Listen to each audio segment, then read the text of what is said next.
یہ 9 تاریخ ہے۔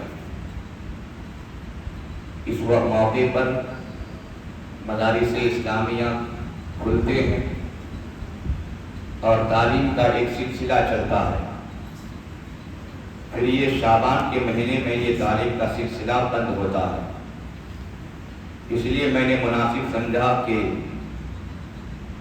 موقع کی نزاکت کے حساب سے یہ موضوع لیا جائے اور علم دین پر گفتگو ہو کہ مذہب اسلام میں علم دین کی کیا اہمیت ہے، اور ہم علم دین سے دور ہیں تو پھر ہمارے لیے کیا وبال ہے، اور مذہب اسلام میں سیکھنے اور سکھانے کے کیا تعلقات ہیں، اس پر گفتگو کرنے کی ہم نے کوششیں کی۔ یاد رہے کہ جس عظیم ذات کو پیارے آقا صلی اللہ علیہ وسلم نے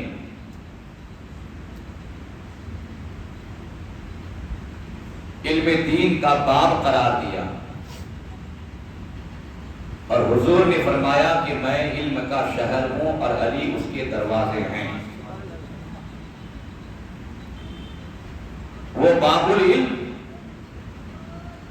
یا باب مدینۃ العلم، سرکار حضرت علی رضی اللہ تعالی عنہ فرماتے ہیں لیس الجمال باسواب تزینون ان الجمال جمال العلم والادب۔ یہ فارسی پوئٹری ہے، عربی پوئٹری ہے، شاعری ہے، اور یہ شاعری حضرت علی کی ہے۔ سبحان اللہ۔ فرماتے ہیں لیس الجمال باسواب تزینون ان الجمال جمال العلم والادب۔ زینت بخشنے والے کپڑوں سے خوبصورتی حاصل نہیں ہوتی، دراصل خوبصورتی وہ علم اور ادب کی خوبصورتی ہے۔ اور اس شعر کو اگر آپ ایک جملے میں سمجھنا چاہیں تو آپ اس انداز میں بول سکتے ہیں کہ عالم کسی بھی لباس میں ہو وہ خوبصورت ہی لگتا ہے۔ کیوں؟ اس لیے کہ جس کے پاس علم اور ادب ہے وہ سب سے حسین ہے، اور جس کے پاس علم اور ادب نہیں وہ لاکھوں کروڑوں کا لباس اپنے بدن میں چڑھا لے، وہ شریعت کی نگاہ میں خوبصورت نہیں دکھیں گے، نہ لگیں گے۔ اس کے بعد حضرت علی فرماتے ہیں لیس الیتیم الذی قد مات والدہ ان الیتیم یتیم العلم والحسب۔ جس کے باپ مر گئے وہ یتیم نہیں، جس کے باپ مر گئے وہ یتیم نہیں، حقیقت میں یتیم وہ ہے جس کے پاس علم اور حسب نہیں، یعنی جو علم اور حسب سے محروم ہے حقیقت میں وہ یتیم ہے۔ پھر اس کے بعد حضرت علی فرماتے ہیں رضینا قسمت الجبار فینا لنا علم وللجہال معلوم۔ رب تعالیٰ نے جو ہمارے درمیان تقسیم کر دی ہے، حضرت علی فرماتے ہیں کہ ہم اس تقسیم سے راضی ہیں، ہم اس تقسیم سے راضی ہیں۔ اچھا کیا تقسیم کی ہے رب نے ہمارے درمیان؟ تو فرماتے ہیں لنا علم وللجہال معلوم، کہ ہمارے لیے علم ہے اور جاہلوں کے لیے مال ہے۔ تو ہمیں علم دیا رب نے، جاہلوں کو مال دیا رب نے، تو ہم اس تقسیم سے راضی ہیں۔ اچھا ایسا کیوں؟ آپ علم لے کر خوش ہیں؟ آپ کو دولت نہیں چاہیے؟ دولت کے لیے تو دنیا مر رہی ہے۔ فرماتے ہیں فَإِنَّ الْمَالَ يَفْنِي عَنْ قَرِيبٍ وَإِنَّ الْعِلْمَ بَاقٍ لَا يَزَالُ۔ اس لیے کہ مال جو ہے یہ عن قریب فنا ہو جائے گا، مال یہ عن قریب فنا ہو جائے گا، ختم ہو جائے گا۔ وَإِنَّ وَإِنَّ الْعِلْمَ بَاقٍ لَا يَزَالُ، اور علم جو ہے یہ باقی رہنے والی دولت ہے، اس میں زوال نہیں آتا ہے، اس میں زوال نہیں آتا ہے۔ اس شعر کو ذرا سمجھنا ہوگا۔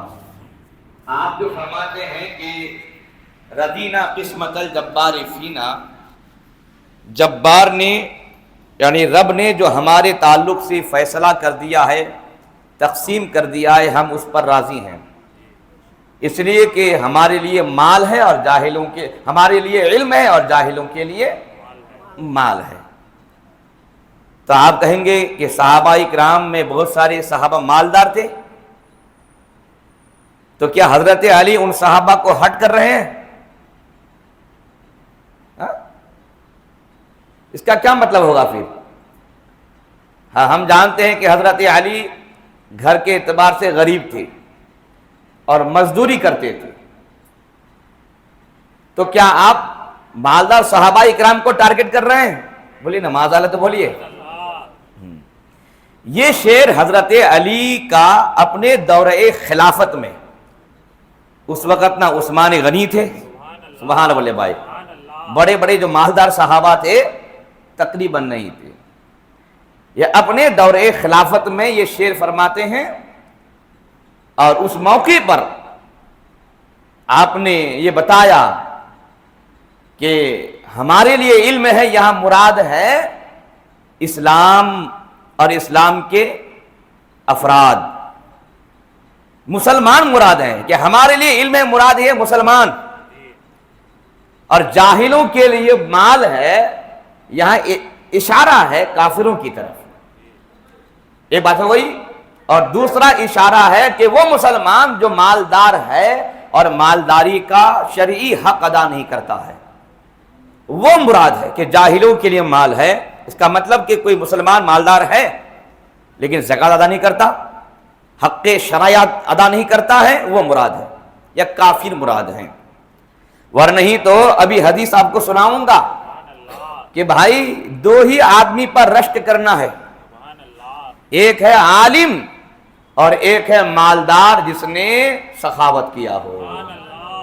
تو اس کا مطلب حضرت علی کے ٹارگٹ صحابہ اکرام، معاذ اللہ، صحابہ اکرام نہیں ہے، مومن مسلمان نہیں ہے۔ جو لوگ مالداری کا حق ادا نہیں کرتے وہ لوگ، اور کافر میں جو مالدار ہیں وہ مراد ہیں۔ پھر اس کے بعد وجہ بھی بتاتے ہیں کہ اس لیے کہ مال عنقریب فنا ہو جائے گا، اور علم جو ہے باقی رہنے والی لازوال خدا کی دولت ہے۔ اس کے بعد ایک اور عظیم شاعر ہیں ابو محمد ابن سید البطلویسی، یہ بہت بڑے شاعر گزرے ہیں۔ وہ کہتے ہیں کہ اخو العلم حی خالد بعد موتہ واوصالہ تحت التراب رمیم۔ اس شعر کا مطلب ہوتا ہے علم والا اپنی موت کے بعد بھی زندہ جاوید ہے۔ اخو العلم حی خالد بعد موتہ، کہ علم والا، اب ایسا نہیں ہے کہ جبہ پگڑی پہن کر کے آ گیا وہی علم والا ہے، علم والا آپ بھی ہو سکتے ہیں، سبحان اللہ بھائی۔ اس زمرے میں، اس کیٹیگری میں آپ بھی اپنا ایڈمیشن لے سکتے ہیں، اس میں کوئی پرابلم نہیں ہے۔ یہ مت سمجھیے گا کہ آج اپنی تعریف کر رہا ہے، نہیں، آپ بھی ہیں، کچھ بھی تو جانتے ہیں نا بھائی۔ علم والا اپنی موت کے بعد بھی زندہ جاوید رہتا ہے، حالانکہ مٹی کے نیچے اس کے جسم کے اعضاء بکھرے ہوئے ہیں۔ مطلب یہ ہے کہ مرنے کے بعد آدمی کا نام و نشان نہیں رہتا، لیکن اگر علم والا ہے تو وہ زندہ جاوید ہے، سبحان اللہ بھائی، وہ زندہ جاوید ہے۔ اس کے بعد فرماتے ہیں وہ ذل جہل میت وہو ماشن علی الثرا ویظن من الاحیاء وہو ادیم۔ فرماتے ہیں وہ ذل جہل میت، اور یہ جاہل مردہ ہے، مرا ہوا ہے، وہو ماشن علی الثرا، حالانکہ وہ زمین میں چل رہا ہے، مرا نہیں ہے، وہ زندگی گزار رہا ہے، زمین میں چل رہا ہے، لیکن پھر بھی وہ جاہل مردہ ہے۔ وَيُزَنُّ مِنَ الْأَحْيَاءِ وَهُوَ عَدِيمُ، اور اس کا شمار زندوں میں ہوتا ہے حالانکہ وہ مردار ہے، حالانکہ وہ مردار ہے، عدیم ہے۔ اللہ اکبر۔ اسی لیے ایک فارسی شعر، اردو شعر ہے ایک، یہ جو میں نے عربی میں یہ اشعار سنا ہے، اس کی ترجمانی کہ بہت ہی پیارے انداز میں شاعر نے کیا ہے کہ علم و ہنر سے پاتی ہے انسانیت عروج، انسان زندہ لاش ہے تعلیم کے بغیر۔ اگر تعلیم نہیں ہے وہ زندہ لاش ہے، چلتی پھرتی لاش ہے وہ۔ شریعت میں کوئی کاؤنٹنگ اس کی نہیں ہے، کوئی گنتی نہیں ہے، کوئی شمار نہیں ہے، وہ بالکل چلتی پھرتی لاش ہے وہ۔ کیوں؟ کیونکہ زندگی آدمی کو روح سے حاصل ہوتی ہے، اور روح کی غذا کا نام علم ہے، سبحان اللہ۔ اور جس کے پاس روح کی غذا ہی نہیں تو اس کی روح زندہ نہیں ہے، اس کی روح مر چکی ہے، مٹ چکی ہے۔ بھلے وہ آدمی چند سانسوں کے ذریعہ سے زندگی میں اپنے قدم کے آہار سے لوگوں کو اپنی زندگی کا احساس دلاتا ہے، لیکن وہ مردار ہے۔ علم و ہنر سے پاتی ہے انسانیت عروج، انسان زندہ لاش ہے تعلیم کے بغیر۔ تعلیم بے حد ضروری ہے، اور وہ تعلیم گاہ وہ مسجد اور مدرسے ہیں۔ جب تک دین کو اور دنیا کو یہاں سے رہنمائی ملی تو انسان کا دین بھی اچھا رہا اور انسان کی دنیا بھی اچھی رہی۔ اور جب اس نے مسجد اور مدرسے سے ہٹ کر دین دنیا کو سمجھنے کی کوشش کی تو دامن میں نہ دین رہا نہ دنیا۔ آج رسوائی ہر جگہ ہے۔ یہ جو سیاست سیاست سیاست سیاست سیاسی آدمی، سیاسی لیڈر وغیرہ، یہ سب آج کے جو تماشے ہیں، اور سیاست کا لفظ سن کے ہی ہمارے کان میں میل آ جاتا ہے نا بھائی؟ اچھی گندی بات، گندی بات نہیں بولتے ہیں بھائی، یعنی سیاست اور گندی چیز یہ دونوں سینونیم ہو گیا آج کل۔ حالانکہ میرے پیارے آقا صلی اللہ علیہ وسلم نے مسجد میں رہ کر سیاست فرمائی ہے، تو سیاست کا اڈا جب تک مسجد بنی رہی تو سیاست گندی نہ رہی، لیکن جب گندے لوگ اچھی جگہ سے نکال کر سیاست کو گندی جگہ میں لے کے چلے گئے، آج بدنام ہے۔ اور سیاست اتنی بدنام ہے کہ پڑھے لکھے ہوں کہ جاہل ہوں سب کو پتہ چل جاتا ہے بھائی وہ سیاسی آدمی ہے، تو 4 ہاتھ دور چلا جاتا ہے کہ پتہ نہیں کہاں پر پلٹی مار دیں گے، پتہ نہیں کہاں پر کیا نقصان پہنچا دیں۔ بھائی سیاست کا مطلب یہ ہوتا ہے کہ ہم خدا کے بندوں کو ان کے حقوق دلائیں، ظالموں کو آئینہ دکھائیں، اور مظلوموں کے کاندھے پر ہاتھ رکھ کر انہیں بتائیں کہ بابا تمہارے والد بھلے چلے گئے ہوں لیکن ایک لیڈر کی حیثیت سے اللہ نے تمہارے اوپر صاحبان مجھے بنا کے بھیجا ہے۔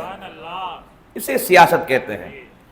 لڑائی ہونے والی ہو سیاست سے لڑائی کو ٹال دینا، ظلم ہونے والا ہو اپنی سیاست سے ظلم کو ختم کر دینا، اس کو سیاست بولتے ہیں۔ لیکن آج مظلوموں کی لاشیں جلا کر آج سیاست کی روٹی سیکی جاتی ہے۔ یہ حالات ہیں آج۔ انشاءاللہ تعالی تقریر کے اخیر میں آپ کو، چونکہ الیکشن کا بالکل کیا کہتے ہیں کہ اس کی تاریخ قریب ہے، اور آج مسلمان جس کیا کہتے ہیں کہ غفلت میں ہیں، وہ غفلت کی چادر اٹھانے کی کوشش کروں گا، اور مسلمانوں کو کس راہ چلنا ہے انشاءاللہ وہ راہ بھی سامنے دکھانے کی کوشش کروں گا۔ یہ ساری باتیں کہاں سے ممکن ہے؟ یہ ساری باتیں علم سے ممکن ہے، جانکاری سے ممکن ہے۔ یہ جہالت اور اس کی گندگیاں جب مسلمانوں نے اپنے سینے سے لگایا ہے تو رسوائی ان کے ہاتھ ہے۔ اگر یہ جہالت کا اندھیرا ہماری نگاہوں کے سامنے نہ ہو اور نور علم ہماری آنکھوں اور ہمارے سینے میں ہو تو پھر ہمارے سامنے اندھیرا نہیں چھائے گا بلکہ اجالے کا بسیرا ہوگا۔ یہ مسلمانوں کو ناخن ہوش لینے کی ضرورت ہے۔ سب سے پہلے دین سمجھنے کی ضرورت ہے، کیونکہ دنیا کی ساری حقیقتیں دین ہی میں موجود ہے۔ دین سے ہٹ کر دنیا سمجھنے کی کوئی ضرورت نہیں ہیں. آپ کو دین کیا چاہیے؟ کتنا دین چاہیے آپ کو؟ کیا دین دنیا کتنی چاہیے؟ دنیا کتنی چاہیے؟ کتنی بڑی دنیا چاہیے؟ کیا دنیا کو اللہ کے رسول نے دین میں بیان نہیں کیا ہے؟ دنیا کتنی ضرورت ہے مسلمان کے لیے، اللہ کے حبیب سرور کون و مکان صلی اللہ علیہ وسلم نے اپنی دین میں اور اپنے احادیث میں بیان فرمایا ہے، موجود ہے. پوری معاشیات احادیث میں موجود ہے، زندگی کے سارے اسلوب احادیث میں موجود ہے، قرآن میں موجود ہے. لیکن ہم نے ان اسلوب کو نہ لیا زندگی گزارنے کے لیے، ہم نے غلط لوگوں کے طور طریقے اپنا لیے، جس کی بنیاد پر ذلت و خواری آج ہماری نگاہوں میں ہے اور ہماری تقدیر کا ایک جز بن گئی ہے. اللہ خیر فرمائے. علم بے حد ضروری ہے. کیوں؟ اس لیے کہ آپ اگر علم کی دولت حاصل کریں گے، دنیا کی کوئی طاقت چین، جاپان بشمول امریکہ مل جائے، ہماری یہ طاقت چھین سکتی ہے؟ نہیں چھین سکتی. ہماری زمین چھن جائے گی، ممکن ہے. جائیداد چھن جائیں گے، ممکن ہے. گھروں بار لوٹ لیے جائیں گے، ممکن ہے. لیکن اس سینے میں جو علم ہے، میں اپنا نہیں آپ کا بھی سینہ بول رہا ہوں، سبحان اللہ بول ہے. ہاں، یہ مت بولیے گا کہ حضرت خالی اپنا بول رہے ہیں. اس سینے میں جو علم ہے، دنیا کی کوئی طاقت اس علم کو نہیں چھین سکتی ہے. جب تک خدا کا وفادار رہیں گے سینے میں علم رہے گا. اگر خدا کے ہم بے وفا بن جائیں گے تو علم بھی چھن جائے گا.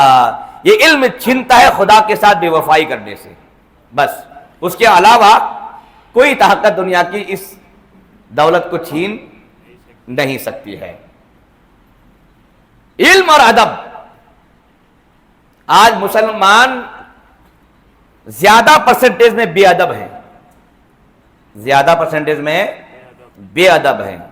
کہیں کہیں مسلمان آپ کو باادب ملے گا، زیادہ تر لوگ بے ادب ہیں.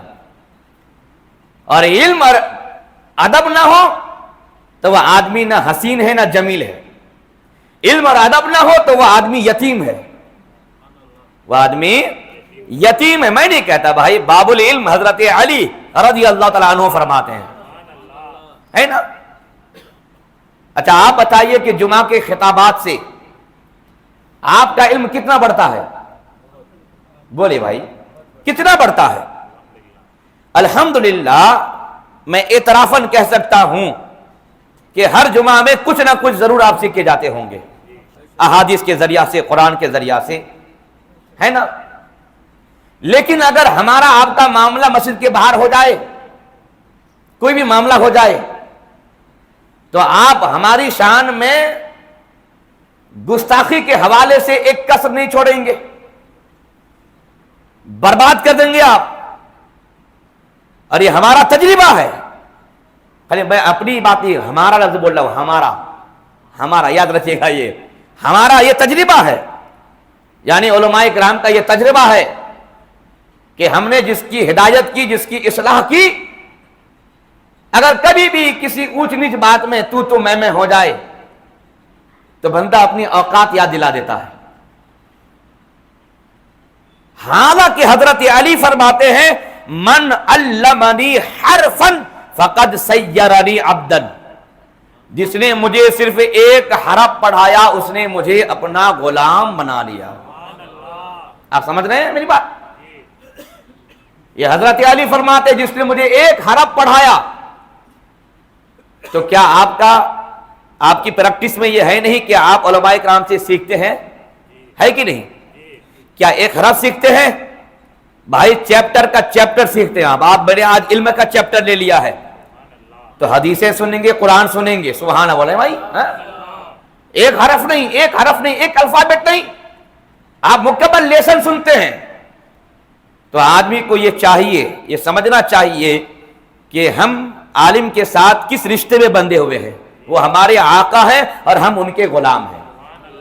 جس ذات نے ہمیں پڑھایا ہے، جو استاذ لوگ ہمیں پڑھائے ہیں، میں ان کا غلام ہوں، وہ میرے سردار ہیں، وہ میرے آقا ہیں. حضرت علی فرماتے ہیں وَإِن شَاءَ آتَقَ وَإِن شَاءَ بَاءَ، جس نے مجھے ایک حرف پڑھایا اس نے مجھے اپنا غلام بنا لیا، اگر چاہے تو مجھے اپنی غلامی سے آزاد کر دے، اگر چاہے تو مارکیٹ میں لے جا کر کے بیچ دے۔ سبحان اللہ والے بھائی، اللہ اللہ، اگر چاہے تو مجھے مارکیٹ میں لے جا کر کے وہ بیچ دے، کیونکہ اس نے مجھے دین کا ایک حرف پڑھایا ہے۔ تو دین کا ایک حرف پڑھانے پر جب یہ وقار استاذ کو حاصل ہو سکتا ہے تو آپ سمجھ سکتے ہیں کہ جنہوں نے قرآن آپ کو پڑھایا ہو، حدیثیں پڑھائی ہوں، تو ان کا مقام و مرتبہ کیا ہوگا۔ ہم علماء کرام میں بھی بھائی غلطیاں ہیں۔ کیا غلطیاں ہیں؟ میں نے دیکھا بعض علماء کرام جب بڑے عالم بن جاتے ہیں، گاؤں میں جاتے ہیں، تو گاؤں میں ہم نے جن کے پاس بغدادی قاعدہ پڑھا تھا، جس کو یسر القرآن بولتے ہیں، نورانی قاعدہ بولتے ہیں، ہم لوگ بغدادی قاعدہ پڑھتے تھے اپنے زبانے میں، قاعدہ بغدادی۔ ہاں، لوگ کہتے ہیں کہ سرکار غوث پاک کی لکھی ہوئی وہ کتاب تھی، سبحان اللہ، اس لیے منسوب کر دیا گیا۔ خیر، تو ہم نے دیکھا کہ بھائی بڑے مدرسے سے پگڑی لے کر کے آ گیا، سرٹیفکیٹ لے کر کے آ گیا، تو جس استاذ نے ان کو ناظرہ پڑھایا تھا اب ان کو سلام تک نہیں کرتا۔ ہاں، میں نے کئی علماء کرام کی انگلیاں پکڑ کے کہا، کیا سمجھتے ہیں آپ؟ یہ گاؤں کے جو منشی جی ہے، سمجھتے ہیں نا منشی جی؟ گاؤں میں جو مکتب پڑھاتے تھے اس زمانے میں ہم لوگ بولتے تھے منشی۔ یہ گاؤں کے منشی جی ہیں جن کو کچھ بنیادی فارسی، کچھ بنیادی اردو، کچھ بنیادی عربی معلوم ہے، بیچارے اعلیٰ تعلیم سے آراستہ نہیں ہیں۔ تو کیا آپ بخاری مسلم پڑھ لیے تو آپ کی شان اونچی ہو گئی؟ آپ اپنے استاذ کو سلام نہیں کریں گے؟ اچھا، اگر کوئی مشکل سے سلام کر دیتا ہے تو مصافحہ خالی کرے گا، تو ہم بولیں گے بھائی صاحب آپ خالی مصافحہ کریں گے؟ کیا آپ بخاری پڑھ لیے تو آپ اپنے ناظرہ استاذ کا ہاتھ نہیں چومیں گے؟ اس کو بولتے غرور، گھمنڈ۔ تو میں نے کہا کہ بھائی اگر یہ غرور و گھمنڈ اگر آ جائے تو سارا علم چور ہو جائے گا، برباد ہو جاؤ گے۔ ارے جب ہم حضرت علی کے غلام ہیں تو ان کے قول پر عمل کر کے دکھانا ہے کہ جس نے ہمیں ایک حرف پڑھایا ہے اس نے مجھے اپنا غلام بنا لیا ہے۔ تو ہم اگر مفتی بن گئے، عالم بن گئے، قاری بن گئے، کوئی بات نہیں، ہم پھر بھی حضرت کے غلام ہیں۔ جنہوں نے ہماری انگلی تھام کر کے قاعدہ بغدادی پڑھایا، الف با تا سا پڑھایا تھا، وہ ہمارے آقا ہیں۔ الحمدللہ میں نعمت کا اظہار کرتا ہوں، کیونکہ تحدیث سے نعمت جائز ہے کہ میں کس منصب پر ہوں، کس پوسٹ پر ہوں وہ بعد میں دیکھتا۔ آج بھی جب اپنا گاؤں علاقہ جاتا ہوں، میرے جو بیسک استاذ ہیں جب ان سے میری ملاقات ہوتی ہے تو میں جا کر کے ان کا ہاتھ چومتا ہوں، وہ ہاتھ جھٹک لیتے ہیں، کہتے ہیں مولانا صاحب آپ اتنے بڑے ہو گئے، بہت اونچے مرتبے میں پہنچ گئے۔ تو میں نیاز مندی کے ساتھ یہی کہتا ہوں کہ حضرت اگر آپ انگلی تھام کر مجھے الف با تا سا نہ پڑھاتے تو یہ مقام مجھے نہیں ملتا، یہ مقام مجھے نہیں ملتا۔ اس لیے میں ہر وقت شکریہ میں جھکتے چلے جاتا ہوں۔ یہ جو بڑے استاد ہیں جنہوں نے بخاری مسلم پڑھائی ہے تو ان کا احترام کیا جاتا ہے، ہر مولوی ان کا احترام کرتے ہیں، لیکن جو چھوٹے استاد ہیں گاؤں دیہات کے منشی حضرات ان کو لوگ بھول جاتے ہیں اور سمجھتے ہیں کہ میں ان کا ہاتھ چوم لوں گا تو پھر میرا وقار گھٹ جائے گا۔ لوگ بولیں گے کہ فلانا کا بیٹا جو ہے فلانا منشی کا ہاتھ چوم لیے، اس کا مطلب وہ بڑا مولانا نہیں ہے۔ یہ لوگوں کی تھنکنگ ہے۔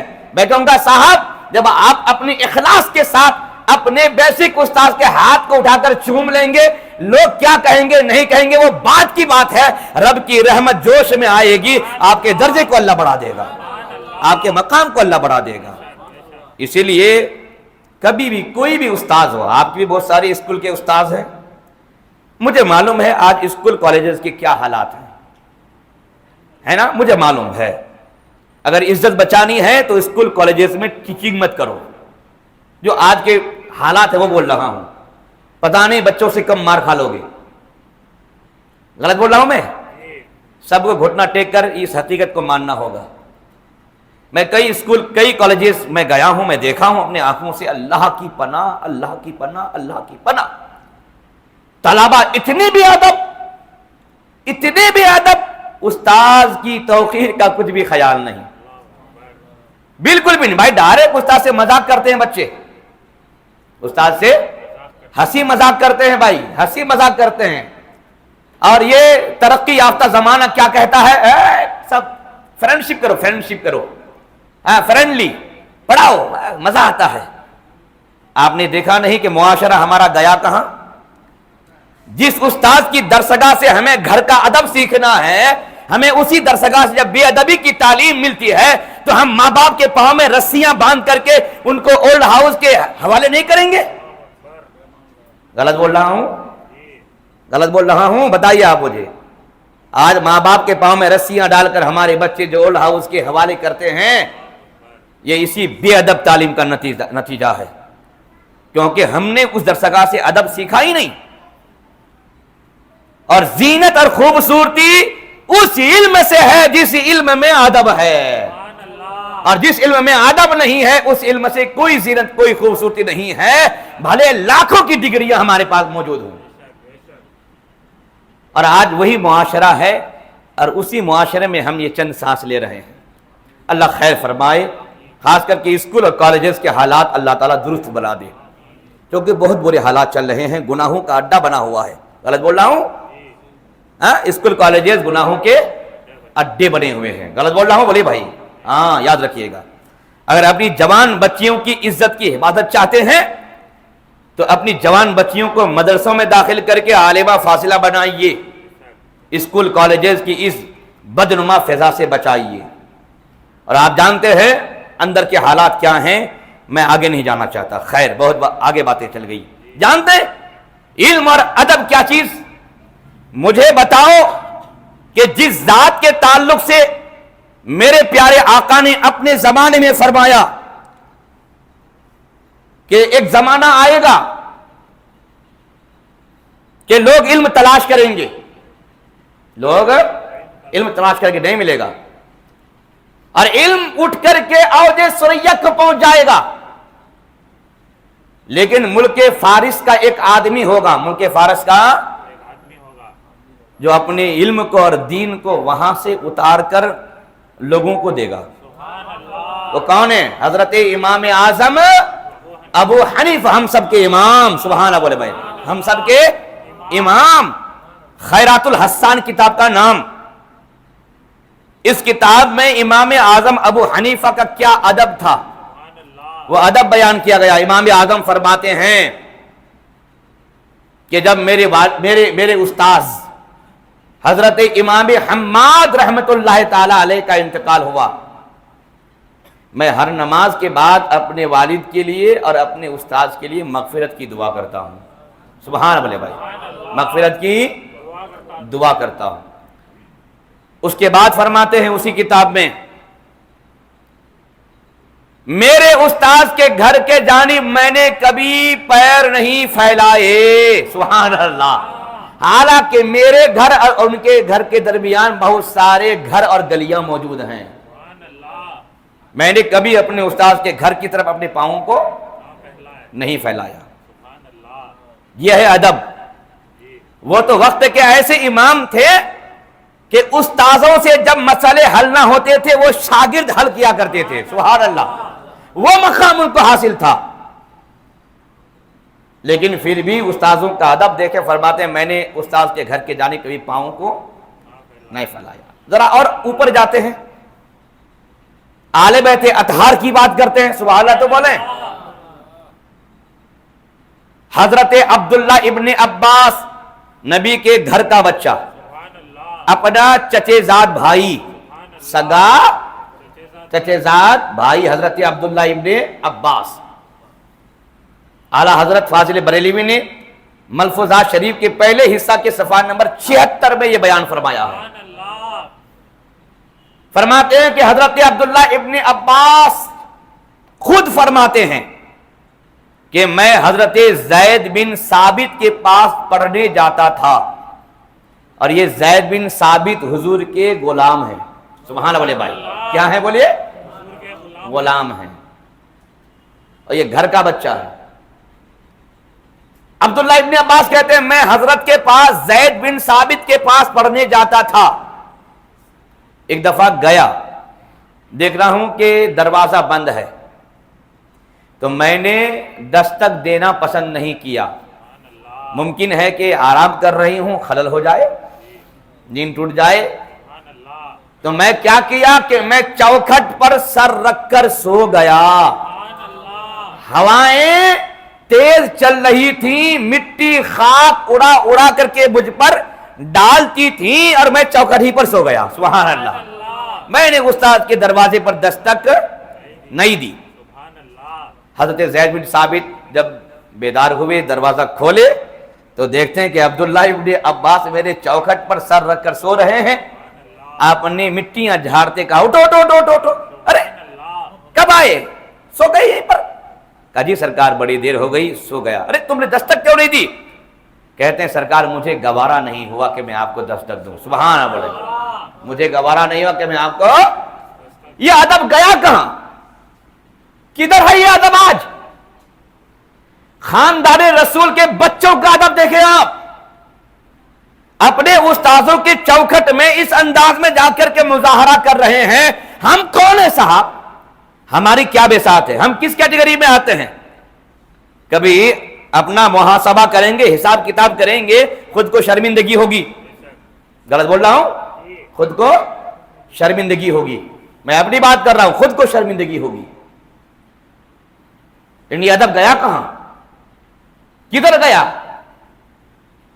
اللہ کی پناہ، حضرت زید بن ثابت انصاری رضی اللہ عنہ گھوڑے پر بیٹھ کر، اسی کتاب میں جو میں نے بھی حوالہ دیا، اسی کتاب میں صفحہ نمبر 77 میں یہ موجود ہے، گھوڑے پر سوار ہو کر کے زید بن ثابت کہیں پر جا رہے ہیں۔ راستے میں حضرت عبداللہ ابن عباس کی ملاقات ہو گئی، تو جا کر عبداللہ ابن عباس نے گھوڑے کے لگام کو تھام لیا، اور آپ سمجھتے ہیں کہ آقا گھوڑے پر بیٹھا رہتا ہے، غلاموں کا کام لگام تھامنا ہوتا ہے، تھام لیا۔ تو آپ نے فرمایا اے ابن ام رسول، یعنی اے نبی کے چچا کے بیٹے، یہ کیا ہے؟ کہتے ہیں کہ حضور نے ہم کو یہی ادب سکھایا ہے۔ سبحان اللہ، سبحان اللہ، اللہ اکبر، حضور نے ہمیں یہی ادب سکھایا ہے۔ تو زید بن ثابت انصاری گھوڑے پر تھے، وہ نیچے اتر گئے اور عبداللہ ابن عباس کا ہاتھ لے کر چوم لیے، کہا حضرت یہ کیا ہے؟ تو کہتے ہیں کہ حضور کے علم نے ہمیں یہ سکھایا ہے۔ سبحان اللہ، حضور کے علم نے ہمیں یہ سکھایا ہے کہ ہم آل بیت اطہار کا احترام کریں، ان کی توقیر کریں اور ان کی عزت کریں۔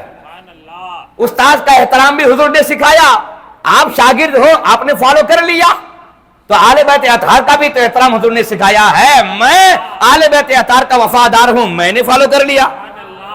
سبحان اللہ، سبحان اللہ بولے، سبحان اللہ۔ آج کیا ہے، اگر ایک بڑا آدمی ہے نا، اس بڑے آدمی کا بیٹا کہیں پڑھ رہا ہے، مدرسے میں، اسکول میں، کالج میں، استاذ نے اگر ایک چھری مار دیا تو استاذ کی شامت ہو گئی، ہے نا بھائی؟ ہاں، ہمارے مدرسے میں کتنے لوگ لڑنے آ جاتے ہیں، کتنے لوگ لڑنے آ جاتے ہیں، اتنی بدتمیزی، اتنی بے ادبی، کتنے لوگ اسکول میں لڑنے چلے جاتے ہیں۔ آپ جانتے کہ نہیں جانتے ہیں؟ حالانکہ باپ سے زیادہ بڑا درجہ استاذ کا ہوا کرتا ہے۔ میں نہیں کہتا بھائی، بڑے بڑے علماء جو اپنے زمانے کے بڑے بڑے عربی پوائٹ تھے، شاعر تھے، انہوں نے شاعری میں بیان کیا، اپنے اپنے جملوں میں بیان کیا۔ ایک صاحب سے پوچھا گیا کیا بات ہے صاحب، آپ ہمیشہ اپنے استاذ کا گن گاتے ہیں؟ تو کہتے ہیں کہ کیوں نہ گن گاؤں، جو میرا یہ جسم فنا ہو جائے گا، اس جسم فانی کا سبب میرے ماں باپ ہیں، لیکن میری روح فنا نہیں ہوگی، اور میری روح کو تربیت کرنے والے میرے استاد ہیں۔ سبحان اللہ بھائی، میرے استاد ہیں، یہ مقام ہے۔ اللہ اکبر۔ یہ بڑے بڑوں کا آج یہ حال ہے، مالدار آدمی، بڑا آدمی ہے تو ناز و نعم سے ان کے بچوں کو پڑھاؤ۔ کیا استاد آدمی نہیں ہے؟ کیا استاد فرشتہ ہے؟ آپ کبھی اپنے بچوں کی بدمعاشی میں ناراض نہیں ہوتے ہو؟ کیا ناراض ہو کر کبھی ایک دو تماچا نہیں مارتے ہو؟ میں آپ سے پوچھتا ہوں. ہاں تو کیا آپ نے استاد کو کوئی فرشتہ سمجھ رکھا ہے؟ ایک بات کو بار بار پڑھ رہا ہے، ریپیٹ کرا ہے، پھر بھی یاد نہیں ہوتا تو استاد کو غصہ نہیں آئے گا؟ کیا وہ نہیں مار سکتا ہے؟ اپنے لیے سب جائز اور استاد کے لیے سب ناجائز. اللہ کی پناہ میرے امام اعلیٰ حضرت فاضل بریلوی نے اسی الملفوظ میں فرمایا. یہ جو ہارون رشید کا نام سنے ہوں گے، بہت بڑا بادشاہ ہے. کیا نام ہے؟ ہارون رشید. انہوں نے اپنے بیٹے مامون رشید کو دین پڑھانے کا انتظام کیا، اور اس وقت کے بہت بڑے امام حضرت امام کسائی رحمت اللہ تعالی، کیا بولے؟ امام کسائی، بہت بڑے امام. تو امام کسائی کو بادشاہ ہارون نے کہا کہ آپ ذرا میرے گھر میں آ جائیں اور بچوں کو ذرا سا مامون رشید کو پڑھا دیں. تو امام کسائی نے فرمایا نہیں، میں آپ کے گھر میں کیوں آؤں گا؟ میرے گھر میں آپ اپنے بچے کو بھیجیے. آج علماء اپنا وقار گرا لیا ہے. اگر کوئی بڑا آدمی اس طرح ہم کو دعوت دے دیتا ہے تو ہم دوڑ کے جاتے نہیں، فیس بڑی ملے گی. اسی لیے ذلت و رسوائی کے ساتھ ان امیروں کے گھر میں جا کے ہمیں دستک دینا پڑتا ہے نا. بچہ اگر ریڈی نہیں ہے تو حضرت جائیے، آپ کل آئیے گا. تو میں کہوں گا ہم لوگوں کو یہ ایک چلو پانی میں شرم سے مر جانا چاہیے، ایسی ذلت ایسی رسوائی سے، ہے نا. آپ دیکھیں گا آج بھی جو خوددار عالم ہوتا ہے، بڑا عالم، اچھا عالم ہوتا ہے، وہ ٹیوشن وغیرہ نہیں پڑھاتا بھی ہے تو گھر میں بلا کر، گھر میں میرے گھر میں آؤ، میں کنواں ہوں، تیرا بیٹا پیاسا ہے. سبحان بولے بھائی، تیری اولاد پیاسی ہے، میں کنواں ہوں، کنواں ہٹتا نہیں ہے، پیاس بجھانا ہے، یہاں آؤ. لیکن علماء کرام نے آج در در کی ٹھوکر خود سے اپنے حصے میں لے لیا ہے. اگر یہ بھی اپنے وقار کو سنبھالنا شروع کر دیں، وہ دن دور نہیں ہے کہ جس دن علماء کو دیکھ کر قسمیں لوگ کھاتے تھے، وہ زمانہ آ جائے گا. لیکن یہ ذلت و رسوائی آج ہمارے ہاتھوں کی کمائی ہے. چند پیسوں کے چکر میں ہم لوگوں کے دروازے کھٹکھٹاتے ہیں، حالانکہ ہمارے پاس وہ علم ہے کہ جس سے ذلت نہیں ملتی، صرف وقار ملتا ہے. لیکن آج ہم اس علم کو ذلت سے بیچتے ہیں. اور یہ کون لوگ ہیں؟ تقریباً ان ایجوکیٹڈ، خالی ناظرہ قرآن پڑھ لیا، پرونانسیشن آ گئی، بیسک کچھ اردو جان لیا، پگڑی چڑھا لیا، جبہ چڑھا لیا، اب کمائی کا اڈا بنا رہا ہے، کما رہا ہے. لا حولا تو پڑھیے. یہ حالات ہیں آج. اگر سب اپنی پوزیشن ٹھیک سے سنبھالنا شروع کر دے تو یہ حالات نہیں بنیں گے. اللہ خیر فرمائے. امام کسائی وقت کا بادشاہ، کوئی مالدار نہیں، کوئی سیٹھ صاحب نہیں، وقت کا بادشاہ ہے. وہ وقت کا بادشاہ کہتا ہے میرے بیٹے کو پڑھانے آ جاؤ حویلی میں، فرماتے میں نہیں آتا. سبحان اللہ، میں نہیں آتا، بچے کو بھیجو. تو ہارون رشید نے کہا ٹھیک ہے، بچے کو بھیج دوں گا، لیکن میرے بیٹے مامون رشید کا سبق ذرا سا پہلے سن لیجئے گا. فرماتے بالکل نہیں، جو بچہ پہلے آئے گا اس کا پہلے سنوں گا. سبحان بولے بھائی، سبحان بولے اللہ. ہارون رشید کہتا ہے ٹھیک ہے کوئی بات نہیں، میں بھیجتا ہوں کل سے. مامون رشید امام کسائی کے پاس پڑھنا شروع کر دیا. اب کیا ہو رہا ہے؟ ایک دن حضرت امام کسائی وضو کر رہے ہیں اور مامون رشید لوٹے سے پانی ڈال رہا ہے. ہارون رشید بادشاہ کا قریب سے گزر ہو گیا، اس نے یہ ایکشن دیکھ لیا، غضبناک ہو کر کے گھوڑے سے اترا. تو آپ یہ مت سمجھیے گا کہ بھائی بادشاہ کے بیٹے سے وہ پاؤں دھلوا رہے ہیں اس بات پر ناراض ہوئے، نہیں، ادب سکھانے کے لیے. سبحان اللہ. غضبناک ہو کر گھوڑے سے اترا اور اتر کر کے اپنے بیٹے مامون رشید کو کوڑا مارا. کہا وہ بے ادب، خالی پانی ڈال رہا ہے، خدا نے تمہیں 2 ہاتھ دیے ہیں، کس لیے؟ ایک ہاتھ سے پانی ڈال، ایک ہاتھ سے استاد کے پیر کا میل چھوڑا. سبحان اللہ بھائی. ایک ہاتھ سے پانی ڈال اور ایک ہاتھ سے استاد کے پیر کا میل چھوڑا. یہ وقت کا بادشاہ ہارون اپنے بیٹے مامون رشید کو کوڑا مار کے بول رہا ہے. اور آج ہم ماں بنے ہیں یا باپ بنے ہیں تو بیٹوں کی ناجائز پشت پناہی کر رہے ہیں, بیٹوں کو شہ دیتے ہیں, بیٹوں کو آگے بڑھاتے ہیں, مزید بدتمیزی پر ابھارتے ہیں.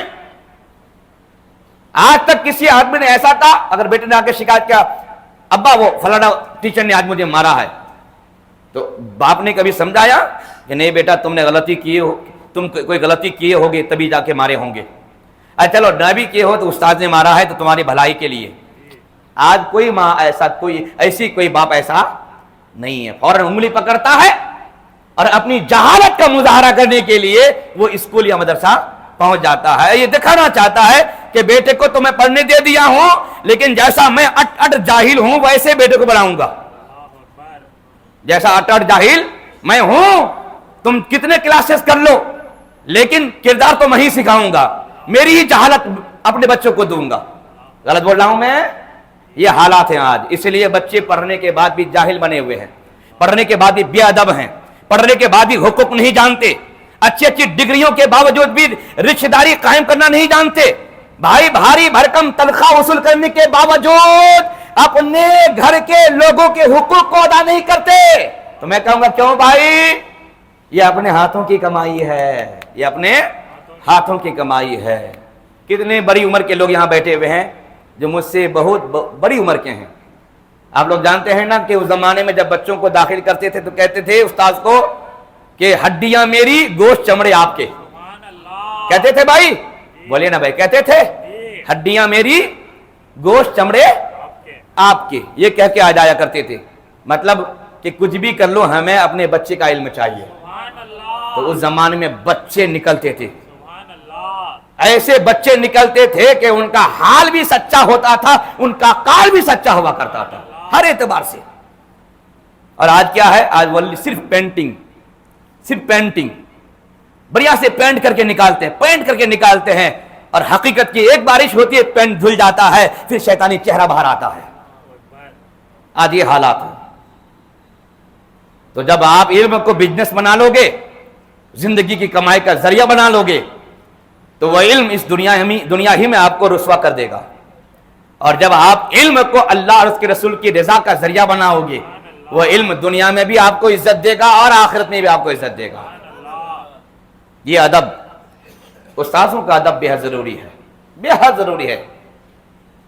استاذوں کے ادب کے بغیر ہمارا علم نامکمل ہے. جب تک ادب نہیں تب تک ہمارے میں کوئی زینت اور کوئی اصول نہیں. اللہ اکبر. سنیں, کون نہیں جانتا صاحب, تقریباً یہ حدیث سب جانتے ہیں کہ علم دین کا حاصل کرنا ہر مسلمان مرد اور عورت پر فرض ہے نا؟ نہیں جانتے ہیں؟ طالب العلم فریضۃ علی کل مسلم و مسلمۃ. علم دین کا طلب کرنا ہر مسلمان مرد اور عورت پر فرض ہے. حدیث تو سن لیتے ہیں لیکن گہرائی میں آنا چاہیے. حضور پاک نے اس حدیث پاک میں یہ نہیں فرمایا علم کا سیکھنا ہر مسلمان پر فرض ہے, مرد اور عورت پر سیکھنا نہیں فرمایا. فرمایا کیا؟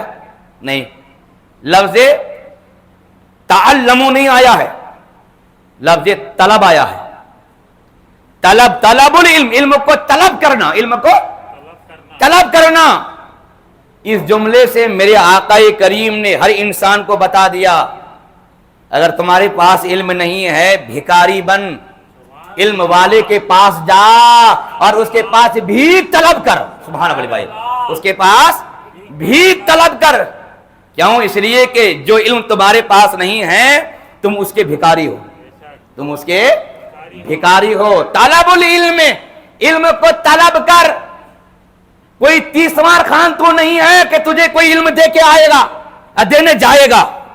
یہ تیری ذمہ داری ہے کہ تو علم کو طلب کر. سبحان اللہ بولے بھائی. علم کو تو ہر ایک کی ذمہ داری بنتی ہے کہ وہ اساتذہ کے پاس آئیں اور آ کر کے ادب کا زانو طے کریں. اور یہ ماحول پیش کریں کہ آپ آقا ہیں میں غلام ہوں، آپ داتا ہیں میں فقیر ہوں، آپ کے پاس دولت علم ہے اسی کو مانگنے کے لیے آپ کے بارگاہ آیا ہوں. اور جب یہ امتیاز یہ مزاج درسگاہوں میں باقی رہتا ہے وہ درسگاہیں رہیں اور رب کی رحمت کا اڈا بنا رہتا ہے. سبحان تو بولے بھائی، یہ حالات ہے. لیکن آج یہی حالات ہماری درسگاہوں سے چھن چکے ہیں. علم کو طلب کرو. اگر آپ جو مسائل نہیں جانتے ہیں تو موچ کا مسئلہ مت بناؤ کہ بھائی ایک نوجوان عالم سے میں کیوں مسئلہ پوچھوں، میرے پاس تجربے ہیں، میں نے لمبی زندگی گزار لی، میرے بال سفید ہو گئے، میں کیوں ان سے پوچھوں. اگر یہ تھنکنگ آپ کی ہے تو یہ شیطانی تھنکنگ ہے، یہ سوچ شیطانی ہے. آپ مسئلے نہیں جانتے، عمر کا لحاظ نہیں. اگر کوئی عالم دین ہے ان کے پاس جائیے، مسائل پوچھئے اور اپنی علمی پیاس بجھائیے. بولیے نا انشاءاللہ، بولیے نا بھائی انشاءاللہ. لوگ بہت لوگ کوئی شرما جاتے ہیں، کوئی حیا کر جاتے ہیں. اس میں حیا کی کیا بات ہے؟ اگر علم نہیں ہے اور جاہل بنے بیٹھے رہے، یہ بھی حیائی ہے، یہ بھی حیائی ہے. علم نہیں ہے تو کسی کے پاس جا کر کے آپ حاصل کیجئے، یہ حیا ہے. لیکن لوگوں نے اس کو اپنی موج کا مسئلہ بنا لیا، سیکھنا نہیں چاہتے. اعلان پر اعلان ہم لوگ کیے ہیں، آؤ بھائی دروازہ کھلا ہے مسجد قمر کا، کبھی بھی آؤ کبھی بھی پوچھو. لیکن کسے فرصت دنیا سے کہ وہ دین کی طرف آئیں؟ یہ آج لوگوں کے حالات ہیں. تو لفظ طلب سے مسلمانوں کو میرے آقا کریم نے جھنجھوڑ کے بتایا ہے کہ کبھی بھی کبر و نخوت کسی طالب علم کے اندر نہیں رہنی چاہیے. اور ہم نے تجربے کی روشنی میں دیکھا ہے صاحب کہ درسگاہوں میں کوئی ساتھی اگر اس میں بہت غرور، بہت گھمنڈ، تھوڑی سی شارپ ہے، وہ ذہین ہے، وہ ارے باپ کون اس کے پر پکڑے. تو میری ان آنکھوں نے ان بچوں کو ناکام دیکھا ہے، گلیوں میں ذلت و رسوائی بٹورتے ہوئے میں نے دیکھا ہے. لیکن جن طلباء کرام کو میں نے اس انداز میں دیکھا کہ استاد کے پاس ایسا بیٹھا جیسا کہ کوئی فقیر کسی آقا کے پاس بیٹھتا ہے، نیاز مندی پیش کیا ہے، غلامانہ انداز پیش کیا ہے، علم حاصل کیا ہے. بھلے شارپ نہیں تھا، استاد کی دعاؤں نے انہیں بلندی تک پہنچا دیا ہے. میں نے ان آنکھوں سے دیکھا. تو یاد رکھنا چاہیے کہ علم کے معاملات میں ہمیشہ کسی سے سوال جب آپ کریں تو آپ سوال کر رہے ہیں تو آپ سائل ہیں، اور سائل کی آواز ہمیشہ دھیمی رہتی ہے. سوال بھی کریں تو کڑک انداز میں نہیں، حضرت بتائیے تو آپ یہ کیا ہے؟ نہیں حضرت میں ایک سوال لے کے آیا ہوں، مہربانی کریں اس کا آپ جواب دے دیں. سبحان اللہ بولے بھائی. یعنی انداز میں بھی فقیرانہ ہو، انداز بھی فقیرانہ ہو، سائلانہ ہو. اس انداز سے مسائل پوچھنا چاہیے.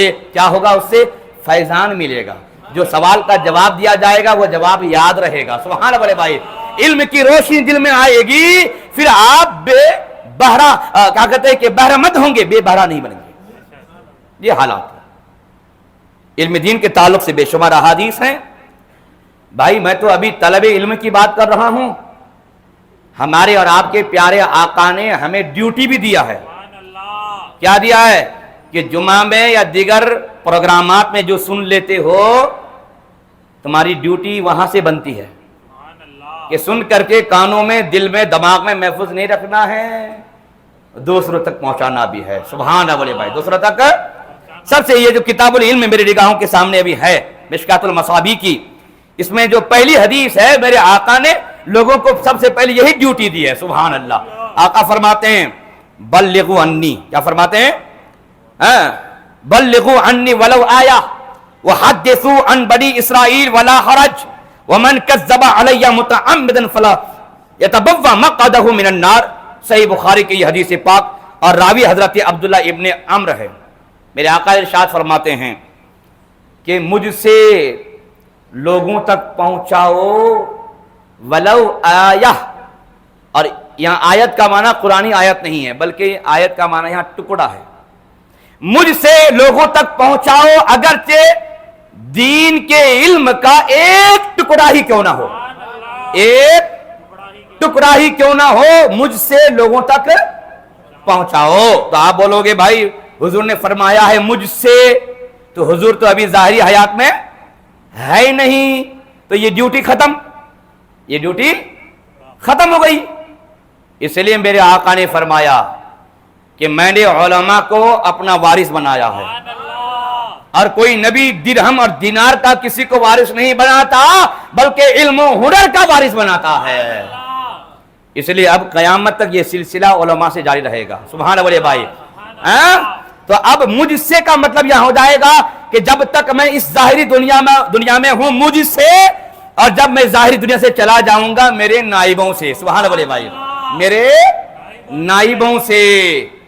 دین کے علم کا ایک بھی ٹکڑا اگر تمہارے پاس ہے لوگوں تک پہنچاؤ، لوگوں تک پہنچاؤ۔ یہ میرے آقا کریم نے ڈیوٹی دی ہے ہمیں اور آپ کو، تو اس ڈیوٹی پر کاربند ہونا ہمارے لیے اور آپ کے لیے ضروری ہے کہ نہیں بھائی؟ تو آپ ایمانداری سے بولیے، جمعہ میں جتنا سنتے ہیں پہنچاتے ہیں لوگوں کو؟ جی ٹائم کتنا ہو رہا دیکھیے گا، 1:50 ہو گیا۔ اللہ اکبر، دیکھیں ابھی حدیث بولنا شروع کیا جی، خیر کوئی بات نہیں۔ آپ نے اس ذمہ داری پر عمل کیا کبھی؟ آپ جب علماء سے سنتے ہیں، سننے کے بعد کم از کم اپنے گھر میں پہنچاتے ہیں؟ بولیے بھائی۔ ہاں، کچھ لوگ شاید ایسے بھی جی بولتے ہوں گے، میں ان کے لیے دعا کرتا ہوں کہ ان کے جی کو اللہ درست فرما دے، ہے نا؟ اور ڈیوٹی لے لیجیے آج، جو بھی سنیں دین کی بات اپنے گھر میں سب سے پہلے بیوی کو، بچوں کو اور گھر کی عورتوں کو ضرور پہنچائیں کہ ہم نے آج حضرت سے یہ سنا۔ کیا ہوگا؟ یہ علم کی تبلیغ میں آپ کی ڈیوٹی لگ جائے گی۔ سبحان اللہ نہیں بولیں گے؟ اور جب یہ علم کی تبلیغ میں آپ کی ڈیوٹی لگ جائے گی، اسی علم کا نام علم نافع ہے۔ کیا بولے بھائی؟ اسی علم کا نام علم نافع ہے۔ آپ نے علم حاصل کیا، دوسروں تک پہنچا دیا، یہ علم نافع ہو گیا۔ اور بخاری کی حدیث میرے آقا ارشاد فرماتے ہیں، انسان جب مر جاتا ہے اس کا ساری چیزوں سے رشتہ ٹوٹ جاتا ہے سوائے 3 چیز کے، مطلب مرنے کے بعد بھی انسان کا رشتہ ان 3 چیزوں سے باقی رہتا ہے۔ نمبر 1 علم نافع، سبحان اللہ بھائی، نمبر 1 علم نافع، نمبر 2 صدقہ جاریہ، اور نمبر 3 ولد صالح۔ یعنی یہ ڈیوٹی جب آپ نبھائیں گے، مجھ سے سن کر کے، علماء سے سن کر کے گھر تک پہنچائیں گے، تو آپ کو علم